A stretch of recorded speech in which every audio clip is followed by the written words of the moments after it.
त्याच्यानंतर राज्यामध्ये 15 ऑगस्ट नंतर परत राज्यामध्ये पुन्हा पाऊस सक्रिय होणार आहे, पण ते पाऊस काय होणार आहे विदर्भाकडे असणार आहे।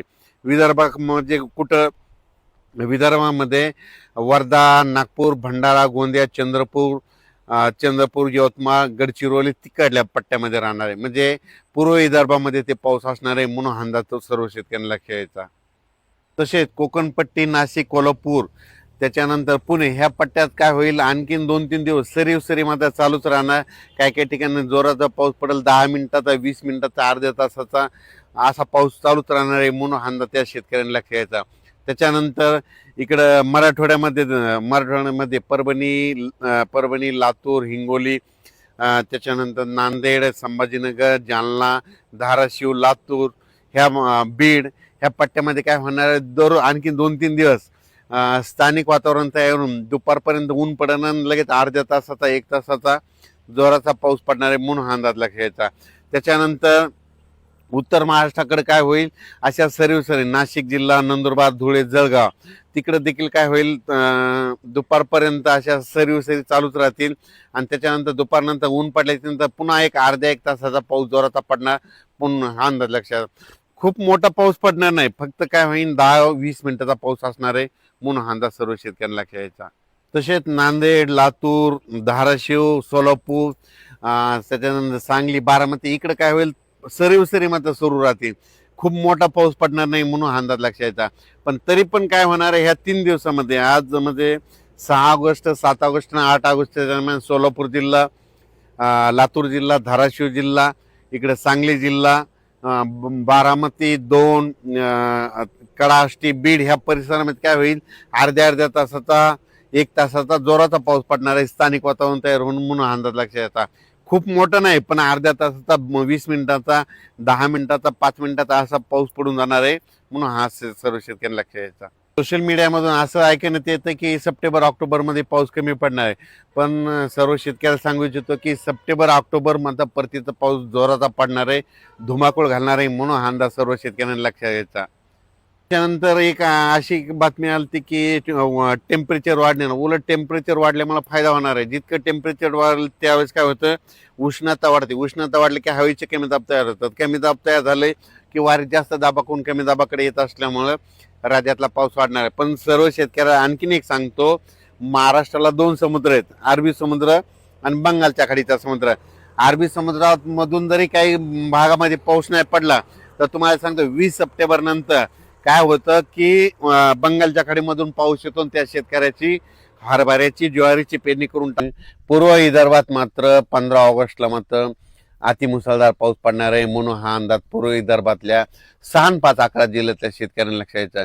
सगळ्यात जास्त पूर्व विदर्भामध्ये गडचिरोली, चंद्रपूर, वर्धा, नागपूर, भंडारा, गोंदिया, यवतमाळ, अमरावती ह्या मध्ये 5-7 जिल्ह्यामध्ये मात्र अतिमुसळधार पाऊस 15 ऑगस्ट नंतर येणार आहे, म्हणून हा अंदाज त्यांनी लक्षात यायचा। खरं तर 14 तारखेला तिथं 14 ऑगस्टलाच पाऊस सुरू होणार आहे, पण 15 ऑगस्टच्या नंतर तिथं वाढ होणार आहे, म्हणून हा अंदाज लक्षात यायचा। ते कमी दाबाचा पट्टा वरतून जात असल्यामुळं विदर्भात पाऊस जर पडत असला तर काय होणार आहे, मराठवाड्यामध्ये रिमझिम पाऊस असणार आहे, म्हणून हा अंदाज देखील सर्व शेतकऱ्यांनी लक्षात यायचा। राज्यात सांगायचं झालं तर आज देखील परभणी जिल्ह्यात देखील दुपारपर्यंत ऊन पडेल आणि परभणी जिल्ह्यात देखील दुपारनंतर पाऊस सुरू होणार आहे, म्हणून हा अंदाज परभणीकरांनी घ्यायचा। जालना जिल्ह्यात देखील तशीच परिस्थिती राहणार, दुपारनंतर सरी चालू राहतील, म्हणून हा अंदाज लक्षात यायचा। त्याच्यानंतर संभाजीनगरकडे देखील सरी चालू राहतील, म्हणून हा अंदाज लक्षात यायचा। बीड जिल्ह्यात देखील सरी राहतील, म्हणून अंदाज लक्षात यायचा। लातूर जिल्ह्यात देखील सरी चालूच राहतील, म्हणून हा अंदाज लक्षात यायचा। नांदेडकडे देखील सरी चालूच राहतील। नांदेड जिल्हा नांदेड, धर्माबाद, बिलोली, तेलंगणा, डोंगळी तहसील त्या परिसरामध्ये थोडा जास्त पाऊस असणार आहे, म्हणून त्यांनी अंदाज लक्षात घ्यायचा। त्याच्यानंतर इकडं यवतमाळ जिल्ह्यात देखील सरी चालू राहतील, हिंगोली जिल्ह्यात देखील सरी चालू राहतील, वाशिम जिल्ह्यात देखील सरी चालूच राहतील, म्हणून हा अंदाज लक्षात यायचा। आणखीन जवळपास सांगायचं झालं तर 3 दिवस म्हणजे आजचं 5 ऑगस्ट, 6 आणि 7 ऑगस्ट 3 दिवस असाच विखुरलेल्या स्वरूपाचा पाऊस पडणार आहे। सर्वदूर नसणारे अर्ध्या घंटाचा, 10 मिनिटाचा, 5 मिनिटाचा अशा सरी येऊन जातील, म्हणून हा अंदाज लक्षात घ्यायचा। म्हणजे रत्नागिरी, रायगड पासून ते पालघर इकडे नाशिक पर्यंत त्या पट्ट्यात मात्र आज पाऊस परत पुन्हा जास्त सक्रिय होणार आहे म्हणून हा अंदाज लक्षात येतात. महाबळेश्वरला पाऊस सुरू होईल, पुण्याकडे देखील सर रिमझिम पाऊस सुरू होईल. त्याच्यानंतर कोकणातला देखील पाऊस चालूच राहील आणि त्याच्यानंतर इकडं संगमनेर, अकोले, नाशिक, इगतपुरी तिकडं देखील पाऊस सुरूच राहील. त्याच्यामुळे काय होईल, नंदुरबार जिल्हा, धुळे जिल्हा, जळगाव जिल्हा तिकडं रिमझिम पाऊस सुरू राहील, सरी येतील म्हणून हा अंदाज लक्षात घ्यायचा. 4 ऑगस्टला काल दिवस मावळत असताना तांबडा आभाळ झालं होतं पश्चिमेला. ज्या ज्या ठिकाणी झालं ना तिथं 72 घंट्यात त्या ठिकाणी वरुणराजे हजेरी लावणं हे वाटल्यास निसर्गाचं कारण हे लक्षात ठेवा. तुम्हाला सांगू इच्छितो इंदापूर, पुणे, त्याच्यानंतर इकडं पंढरपूर, सोलापूर, त्याच्यानंतर इकडं बीड जिल्हा, लातूर जिल्हा, जालना जिल्हा, परभणी जिल्हा, बुलढाणा जिल्हा, अकोला, अमरावती, यवतमाळ, हिंगोली, वाशिम, नांदेड, त्याच्यानंतर वर्धा, नागपूर, भंडारा, गोंदिया, चंद्रपूर, यवतमाळ ह्या पट्ट्यात मात्र आणखीन 3 दिवस सारखा पाऊस चालू राहणार आहे म्हणून हा अंदाज लक्षात जा. म्हणजे असा एकदम दिवसभर चालू नाही राहणार, फक्त सरी येत्या.